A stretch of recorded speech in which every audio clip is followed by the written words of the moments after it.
Orthodox world is, well, according to the Torah, the first thing that was created was light and separated from darkness. The second thing created was water, separated from land. And the third thing that was created were plants.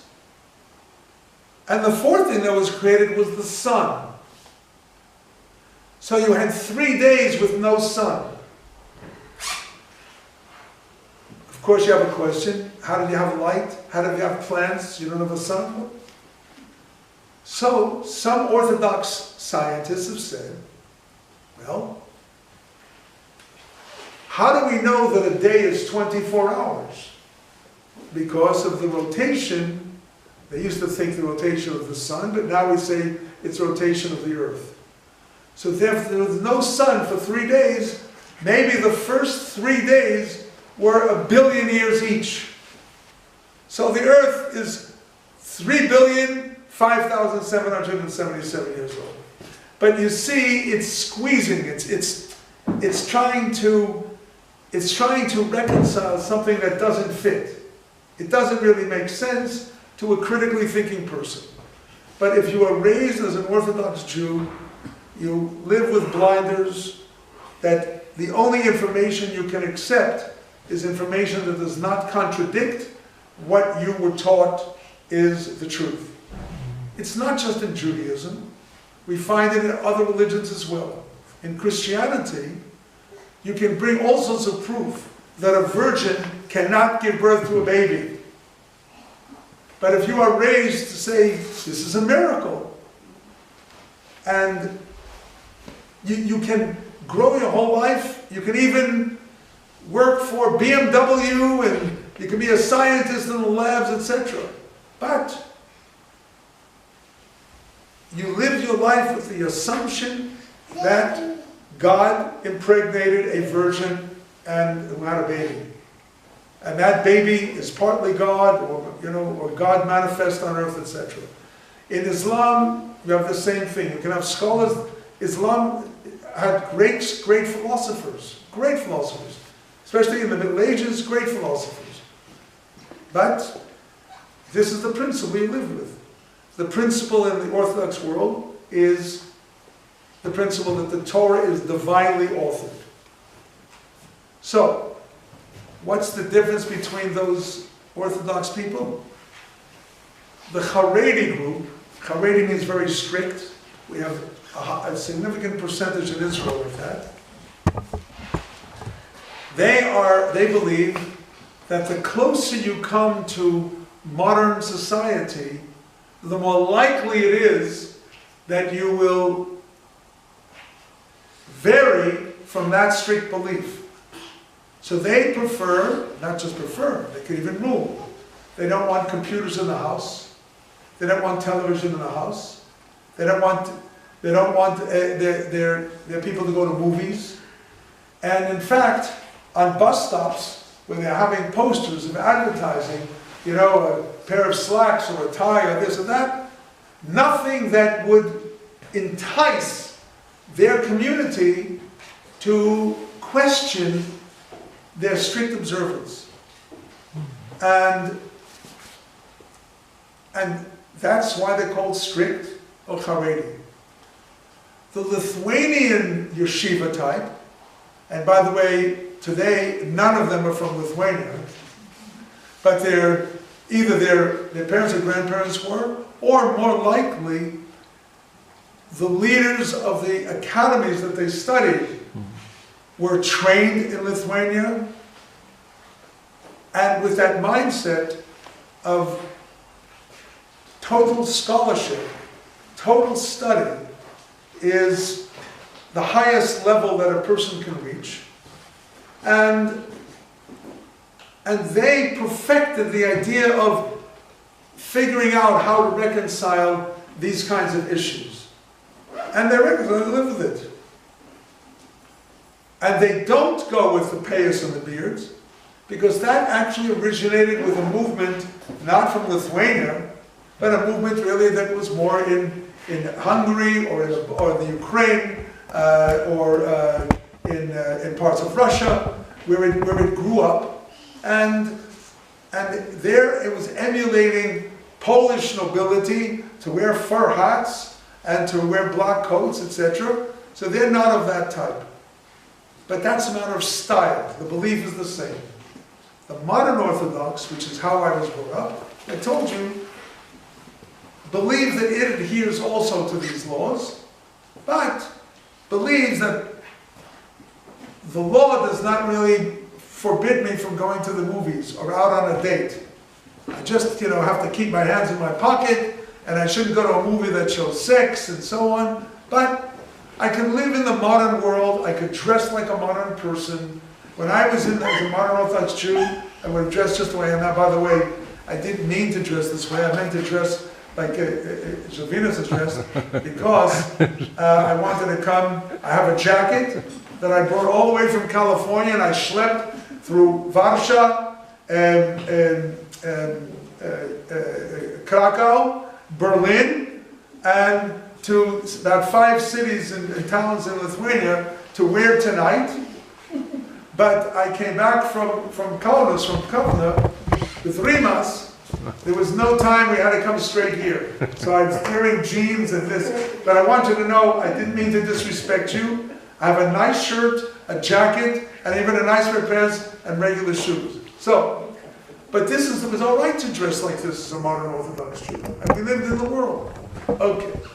That's all I have to say about Orthodoxy. No, it's not true. I should also tell you why they're growing. Because they are growing. They're the only Jewish religious movement that's actually growing. And I have a theory about that. So it's not written in the Bible, and you can't get it in the Pew Report online, and I'll share that theory with you. And that theory is that living in the world today is a very confusing experience. We know there's always been change. That's what evolution is about. But we live in a world that is changing so rapidly we can't keep up with those changes. I have a cell phone. It fell, I broke the screen. The guy says he wants $75 to fix the screen. That's not an Apple. Apple wanted $125. I didn't get it fixed. Why didn't I get it fixed? I can still use it. Matter of fact, I even cracked the screen of my iPad. But on my phone, it's badly cracked. It's okay, I can still use it. Why did I not fix it? Expensive. What? Expensive. It's not so expensive. $75. But if I wait another 3 months, I'm entitled to an upgrade for $200 and have a brand new phone that's already an iPhone 6 Plus minus this, minus that. Things are changing so rapidly that you have a CD player, I'll bet you never use it. You have books in the library, the kids are going online for everything. The world is changing so rapidly, it's confusing, and you can't keep up. There's the millennial generation that we can't even talk to. I know. I've got 6 kids, and I want to tell you, they speak a different language than me. And their children will speak a different language than they speak. I have a daughter who's working for Tesla, the company that makes electric cars. Luxurious electric cars. I'm very happy about one thing. Tesla's made in California where I live. My daughter graduated engineering school on the East Coast. Now she's in California. I can't talk to her about it. It's a different language. It's so changing. The response to change that is so rapid and so confusing is, give me the old-time religion. Give me certainty. Give me the answer. I don't want to think everything out for myself. I want to be told what to do, how to live. I want to be part of a community that I know how to function. That's the same, week after week after week after week. That's what people find in Orthodoxy. That's the Moshe Levin theory. There could be other reasons, psychological reasons, etc. But the main reason they're growing is they're also happy. Their birth rate is 2, 3, or 4 times that of the non-Orthodox community. In Israel, it's drastically different. Thank you for staying so long. And it was very nice of your mom to stay here too.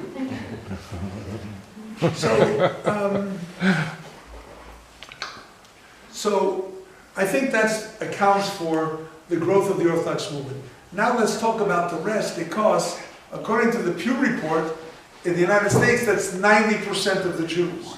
The rest is 90%. Why did I say they're all in one category, as opposed to the Orthodox are all in another category? Why only 2 categories? Because they reject the basic principle of the Orthodox world. They do not accept the story that one day, 3,000 years ago, their ancestors were camped around the mountain, and Moses, who liberated them from Egypt, climbed up the mountain, spent 40 days and 40 nights there, and got the Torah. They reject that idea, literally. Some will speak of it as a spiritual experience, revelation.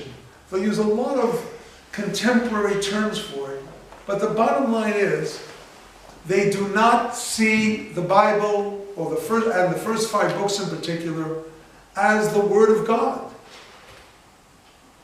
And what's the big difference? If you don't see it as the Word of God, if you don't see God as the author, what's the big difference from the Orthodox? Well. You can change it. Because if it's not from God, it's by other people. So they may have been great people, smart people, wise people, etc. But they were other people. And, in fact, they did not know as much as we know. Even if the Vilna Gaon was smarter than I would ever be in my life, I can see further than the Vilna Gaon because I'm standing on his shoulders. And if I stand on the shoulders of the Vilna Gaon, I can see further than the Vilna Gaon. We live in a scientific world. They didn't. The people who believe that, whether they were Muslims, Christians, Buddhists, Hindus, whatever, they were logical. When they saw it rain, they assumed there's an ocean here, there's got to be an ocean up above. And that's how they wrote the Bible. When they saw mountains and trees, they didn't know geology. They assumed somebody made this table, somebody had to make the mountain. The one who made the table I call the carpenter. The one who made the mountain I call God. They believed magic stories. They believed all sorts of things like that. That was logical for them. But we, as the people on this side, are saying, we don't live in a pre-scientific world. We know what makes it rain. It's not because the people were good and they were keeping commandments. It's not because they were nice to each other. It's because of condensation in clouds and reaching a point where it rains. So if I live in a context of science, and I don't mean chemistry, I mean the scientific method, the method that helps me determine what I think is true and what is not. That I can experiment, that it's repeatable, that it conforms to principles that are testable. On that basis, the story of a virgin giving birth to a baby who went to heaven is not credible. The story of Muhammad being on a white horse in Jerusalem and jumping up to heaven is not credible. And the story of Moses splitting the sea, or giving 10 plagues to Egypt, or a woman being created from a man, is not a credible story.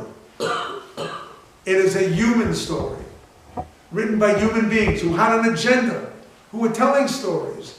It was their myths and their legends. And that's the source of the Bible. And that's the source of the laws. These were laws that people developed for the sake of having society function the way they thought it should function. So at a time where women may have spent all the time in the kitchen or the bedroom, women didn't dawn on anybody that they would be rabbis, or cantors, or teachers, or judges, or doctors. We don't live in that world anymore. So we can change the rules. So all of the non-Orthodox movement have given women a total equality. Bingo, like that. Bingo. Like that. All of the non-Orthodox movements believe that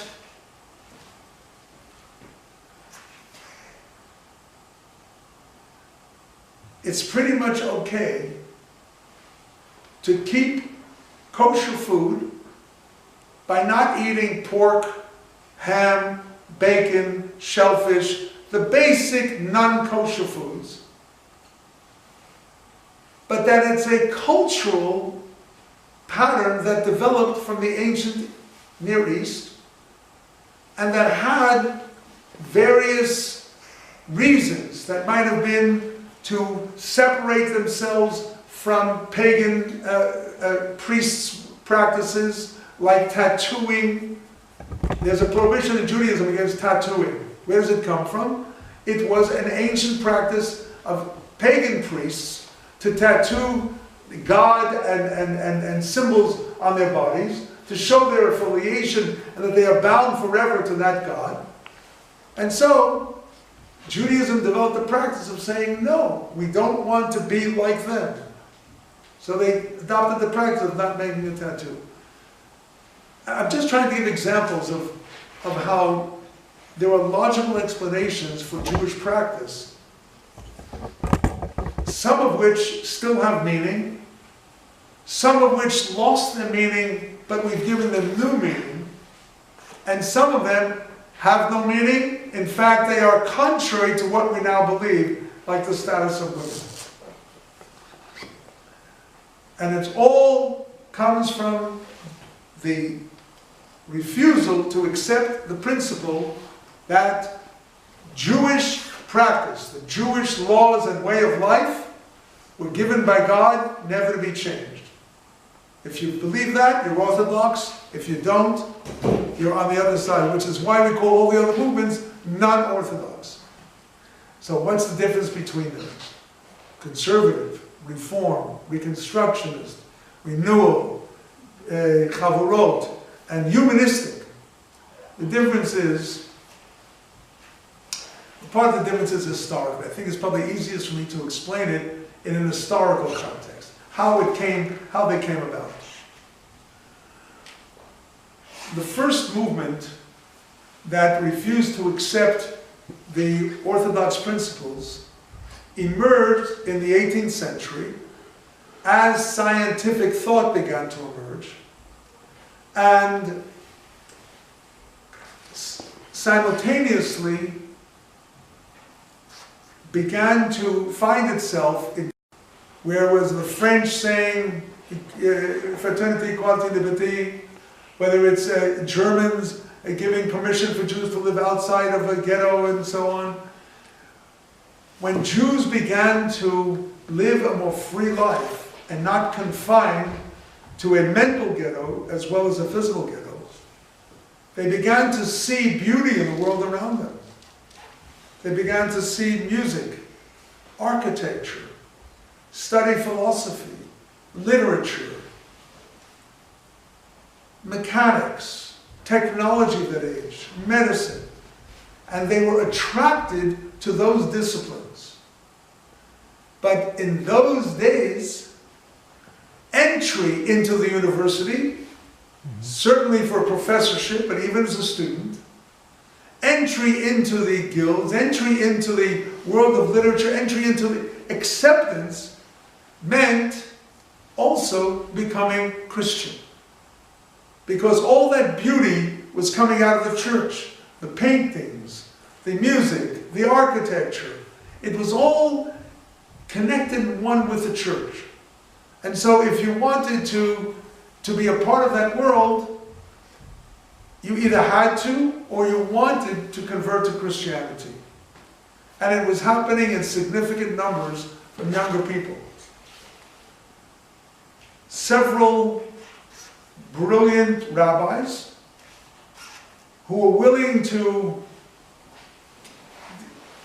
who would not close their eyes to this, decided to face the challenge by pointing to the fact that the things that you young Jews find attractive is not the Christian doctrine, it's their architecture, the music, their paintings, their literature, their philosophies, studies.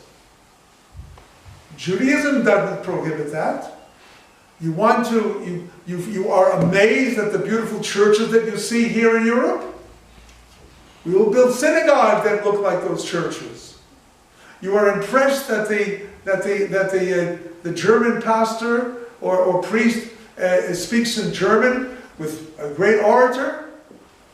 We will train rabbis to speak in German, or French, or other languages that were common in Central Europe, and we will take upon ourselves the culture of Christianity, of the Christian world, but we will retain the principle of Judaism, which is there is a God, that God is good, that God is just, that God is compassionate, merciful, kind, etc., etc. That's our principle of faith. Christianity believes that that's not enough. To emulate this God in being a good person is not enough. You have to accept the principle, the belief, that that God rejected, saw that that wasn't working, and instead decided to come down on earth as a human being through his only Son and to die on the cross to save us from our sins. You can have the beautiful architecture, the beautiful music, and all the literature, and all of the philosophy. You don't have to accept that principle. And Reformed Judaism was born. They were reforming Judaism. And when it was carried to the United States, it was dominated by German rabbis who imported it to America. And they wanted to fit into the American world, and they went a step further. They also dismissed basic fundamental Jewish practices as well as Jewish garb. And what did they do?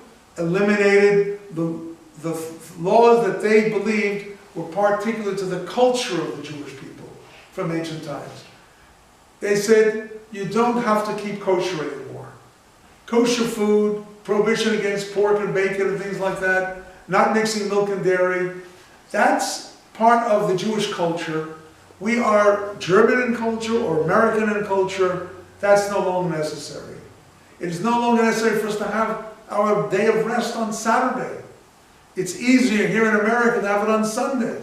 So they had their main services on Sunday.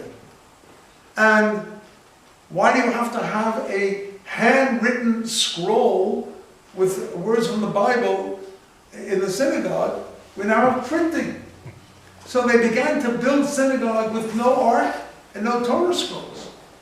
And that became what's known as classical reform. In the United States, in the late 1800s, there was a substantial community of Jews who didn't come from Europe in the 1820s and 1830s, primarily from Germany. They came from Holland in 1654. They had gone to Holland from being expelled from Spain and Portugal. They are the Sephardic Jews. And they came to the United States very early. And they felt themselves American, and they lived Jewish lives. And when they saw the reform coming, at first they said, yes, we should make some changes. We should make some changes. We can build big, beautiful synagogues and have great music and so on. But you Reform Jews, you Reform rabbis are going too far by throwing out the baby with the bathwater. You are deleting the fundamental practice of being a Jew that keeps us united as a people. We have remained here in the United States since 1654. What keeps us American is that we dress like Americans and we talk like Americans and so on. But what keeps us Jewish is that we have certain parameters. And therefore, they announced to the Reform, we are rejecting the majority of the extremism of your Reform. We want to conserve the tradition. And they formed a new element that came from the United States called conservative Judaism. Now the word conservative in English, I don't know how to say it in Lithuanian, but it's a very dangerous, thank you for being here. You don't have to apologize, I'm glad you were here. The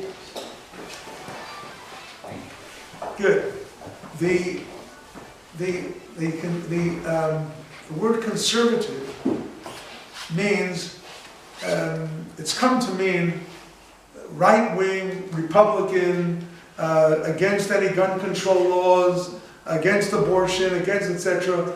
A very right-wing, not a nationalistic, but there's a little of that too, but a conservative or right-wing position in politics and so on.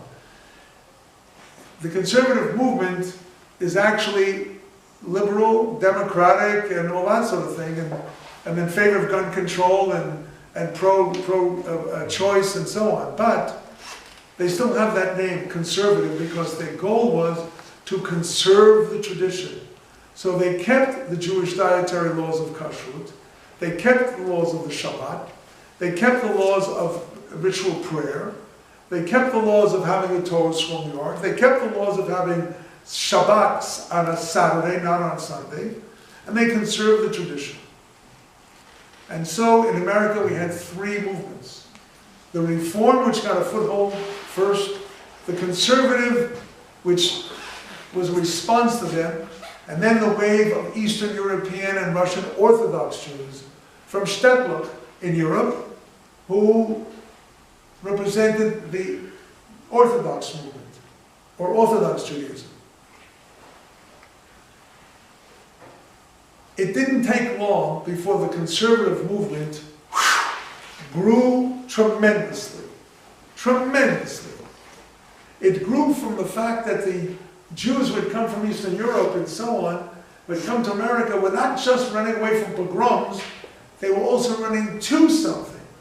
Not just away, they were running to something. What were they running to? A good life. The Golden Medina. They wanted things to be good.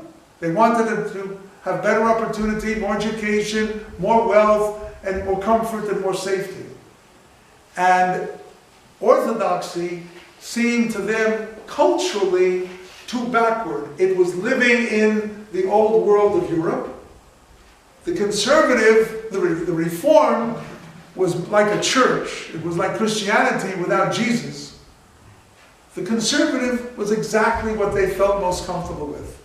It was a modern form of Orthodox without that strict set of beliefs, and things could change, and they began to live after the Second World War. Jewish soldiers came back, they got benefits from the government, they bought homes in suburbs, you couldn't walk to the synagogue, they wanted to drive, the Orthodox said no, and the conservative movement mushroomed tremendously.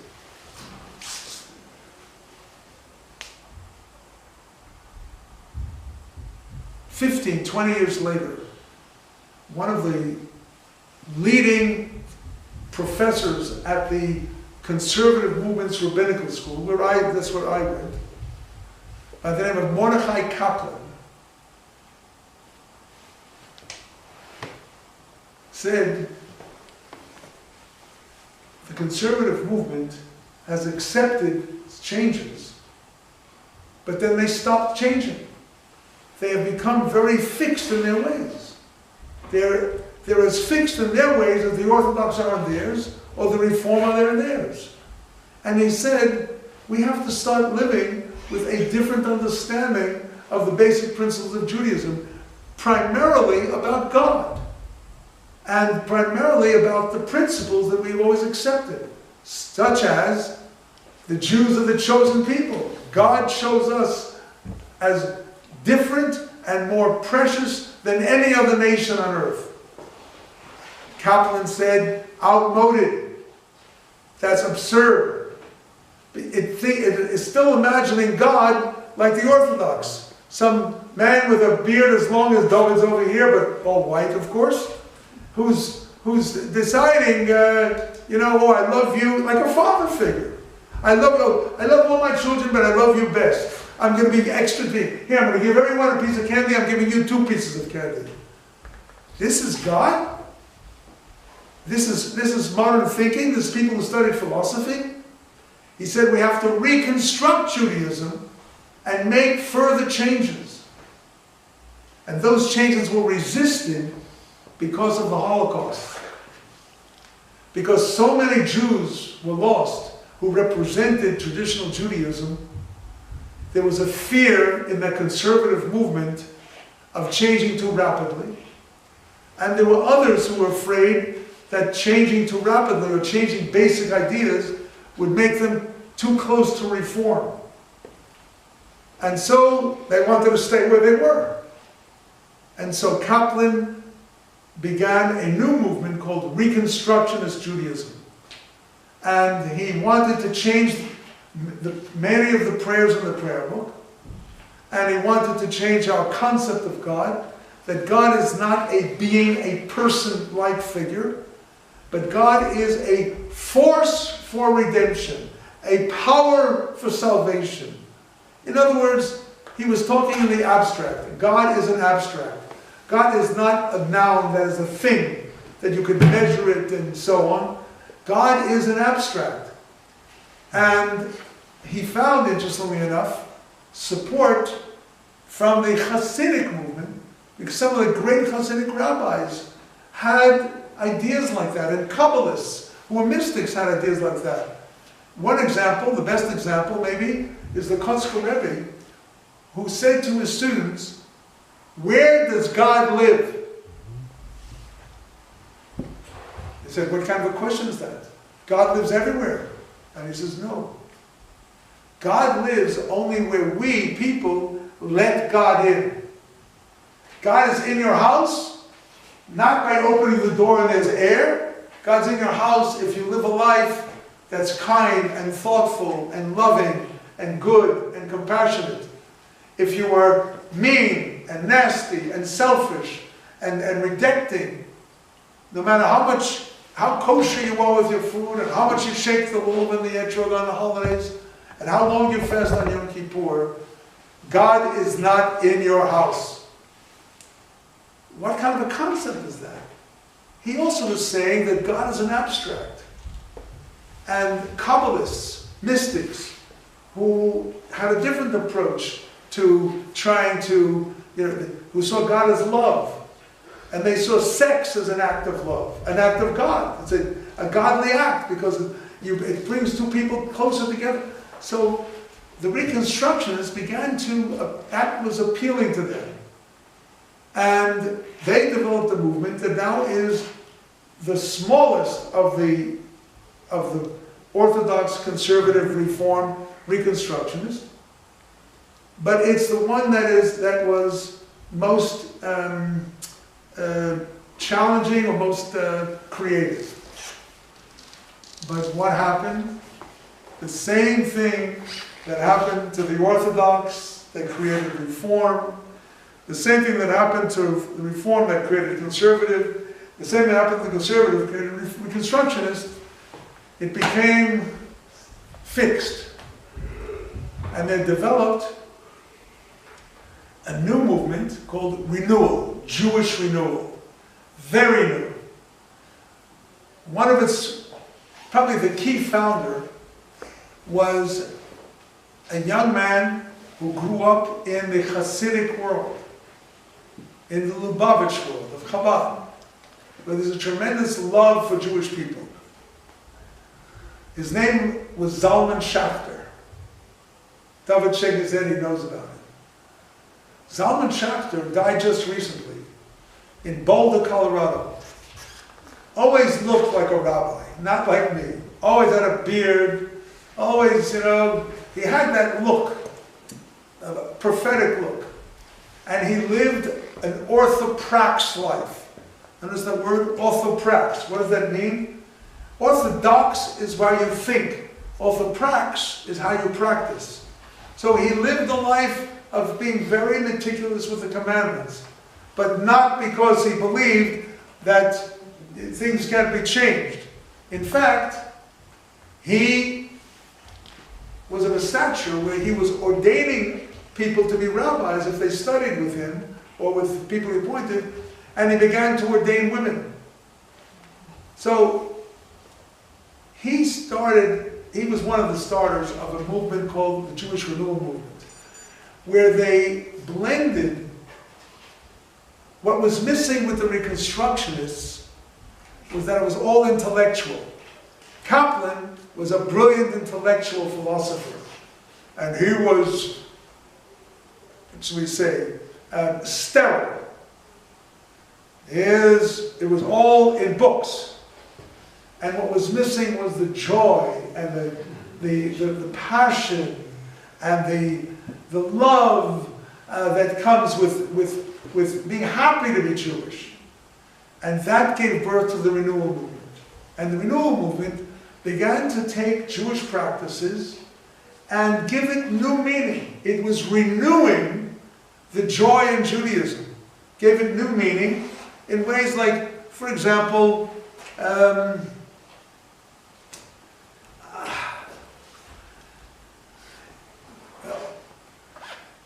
they would gather together to celebrate a holiday, and they would bring in, as Zalman Schachter did too, through respect for other religious traditions, particularly Eastern religions, they would bring in very nouveau, cutting-edge things that were happening in the spiritual element of the society, and they would gather for a conference, so when we went to a conference in my movement, you had a book, and this is the program, 8 to 9, 4 choices. This is in that room, that's in this room, this is in this room.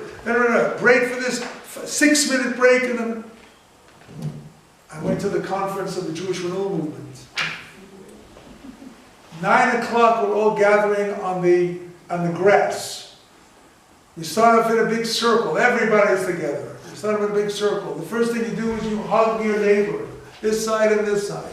And then you tell them what's the most important thing in your life. And then total strangers. You get connected. And then you sing together. And then you have the person who's speaking, speak. And they can't speak too long because you have to break for another hug and so on. And they added to Jewish expressions and Jewish rituals, they added a personal component. Really, it took Judaism and made it a two-way street.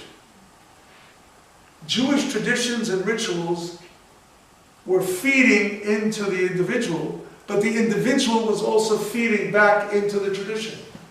So if someone would say, to me, Yom Kippur, the day of fasting, is not just a day where I don't eat, but it's a day where I cleanse myself of the attributes of my life that I'm not happy with, that I think I offend people with, and so on.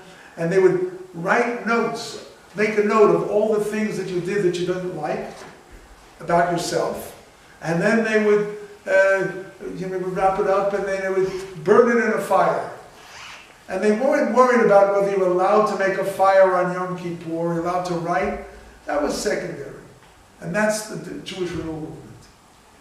Simultaneously, there was another element that was developing that also came out of the conservative movement, but at the same time, but for different reasons, that rejected the corporate organization of Jewish life. Welcome to our synagogue. The dues for membership are $1,000 per year. How many children do you have? The tuition in the school is $800 per child, a discount of 10% for the second child. If you cannot afford it, bring in your tax form to prove that you can't afford it, and you'll meet privately with etc. You would like a seat for the holidays? Well, we don't have seats up front, but we still have 2 seats, so very organizational. The rabbi became a CEO. The cantor had to come from a musical school, and it was very bureaucratic. And this group, coming out of the conservative movement, actually the most desirable of the students, they said, we want to start living Jewish life in small groups without bureaucracy. We don't need a rabbi, we're all smart enough, we went to, some of them are rabbis. We want to meet in a home, not in a building where we have to pay a mortgage, etc. We want to meet around the table. We don't want 2,000 people in the synagogue, we want 15, 20 max. And that started the chavurot. Chavurah means a clump of people. A chavurah is a group of friends. And that's how their movement started. And they have been crossing over with the renewal movement. The last movement to tell you about, and then finally I will allow you to have to stop hearing me, is the humanistic group. Humanistic Judaism developed from the Reform and the Reconstructionist. And they said, even the Reform, that have given up kosher food and all sorts of other things like that, they still talk about God as an old man in the sky. I don't believe that. I am a humanist. I'm an atheist. And yet I'm Jewish. You cannot be a Christian and be an atheist, I suppose, because if you don't believe in God, how could you believe that He had a Son who died on the cross to save you from your sins? But as a Jew, I'm a Jew because I'm culturally Jewish. I'm a Jew because I feel bound with the history and the heritage of this people.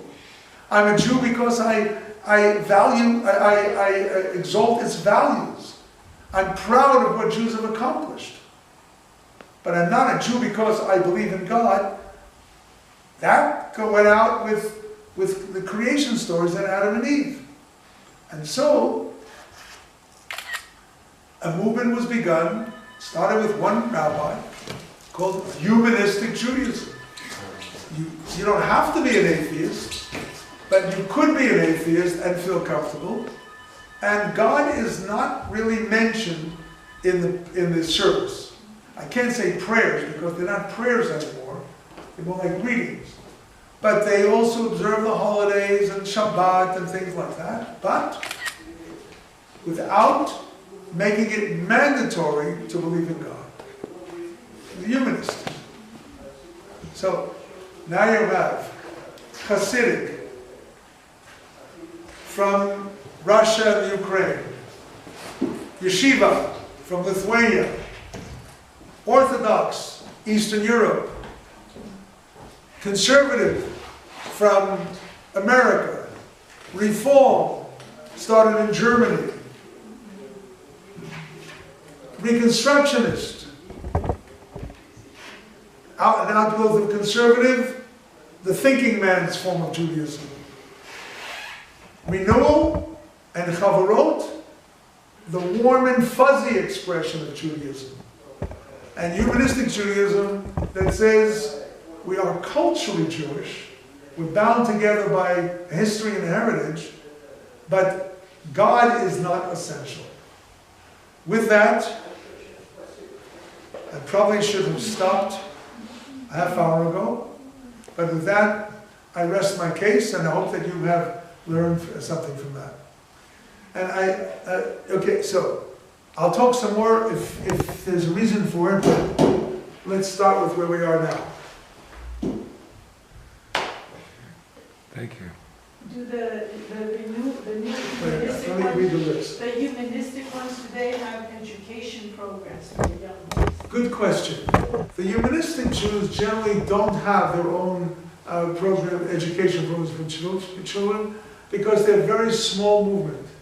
And when there's a humanistic synagogue, the people come from all the way around because they want to be in that group. But they're not in, it's easily traveling to bring the children 2, 3, 4 times a week. So the children are educated in Reform, mostly. And then there's a new phenomenon that's developing, and that is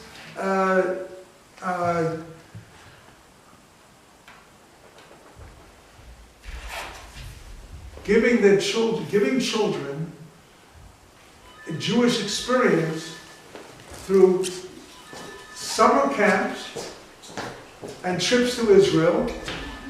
And when it comes to what they have to know for bar mitzvah, having them taught by somebody hired for that exclusive responsibility. That's happening in the humanistic movement. It's happening in Reform. It's happening in Conservative. It's happening. Any other comments? It doesn't have to be a question. It can also be a point of view. Maybe you'll even tell me a little bit about yourselves. I have no idea why you're here or what you're doing in Vilnius and why you came tonight. So, yeah. Oh, thank you so much. That was a wonderful, wonderful talk. I agree with everything you said. I just wanted to add something about the Jewish culture in Vilna before the war that had once a big movement in America but doesn't anymore.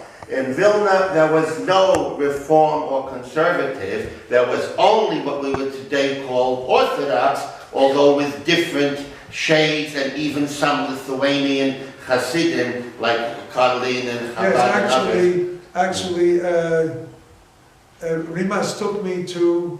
Oh, I was in Kalmus, to the Hasidic synagogue, which surprised me. The Hasidic Armenian, very many, but they were Lithuanian Hasidim, very different. But there was a very important minority that defined themselves as secular Jews, and they would have been very offended to be left out. Many of them attended synagogue once, twice, 5 times, or even more a year, and many of the old secular Jews from Vilna, Warsaw, Kiev, throughout Eastern Europe, would have the attitude, if I go once a year, it has to be a real shul, an Orthodox shul, because I want to experience what my forefathers experienced, whatever I believe. Now, that secular movement, the secular Yiddishist movement with its dozens of subcategories, was once very big in America. It had up to a dozen daily Yiddish newspapers in New York City, ranging from Zionist to far left. And I think, especially in this part of the world, it's very important to see that it developed differently, with secularism developing with various attitudes toward religion, but no Reform, no Conservative, no Chavurot, no Reconstructionist. Although Mordechai Kaplan, whom you mentioned, we are proud, was born not far from here in Sventsian. Sventsian is 45 miles to the north of here. Really? Yeah. What town? Sventsian in Yiddish, and Sventsian is today.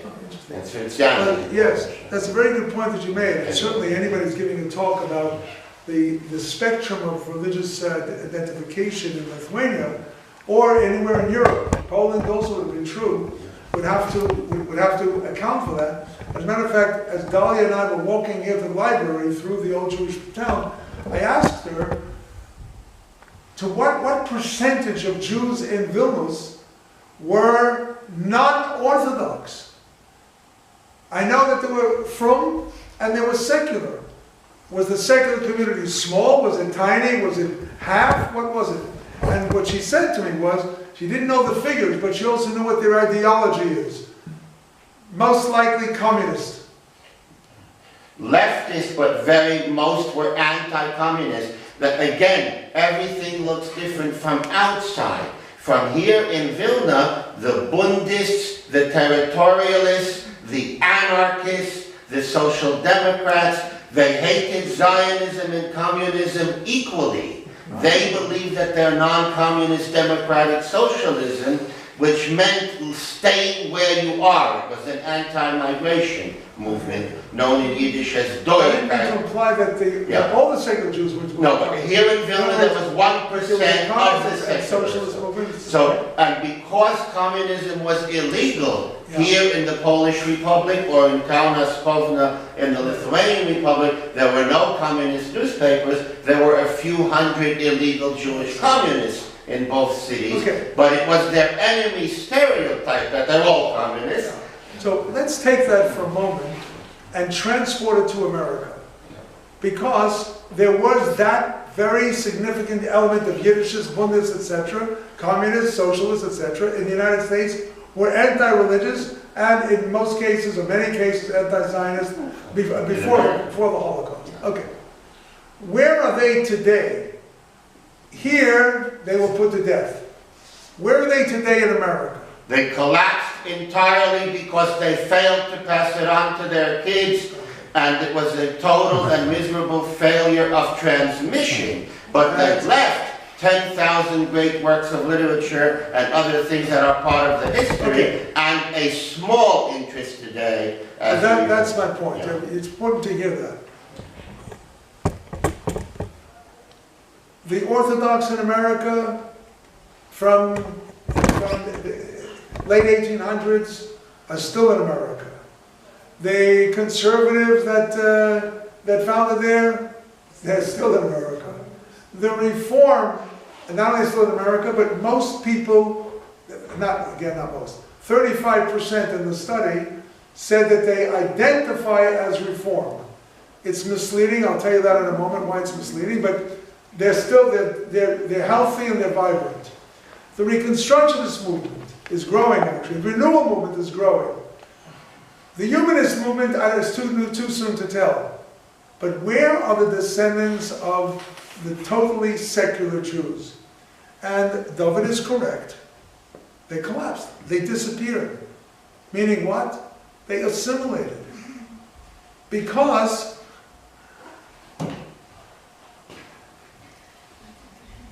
wanting to save the world is very much of a Jewish value, but without the things that identify you as Jewish, you lose you lose that sense of community, that boundary.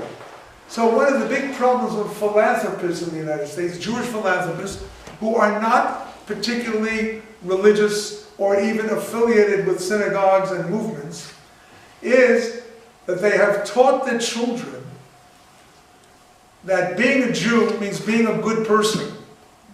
And that's why they said, I give to Israel, and I give to Jewish hospitals, and I give to Jewish this, I give to Jewish that.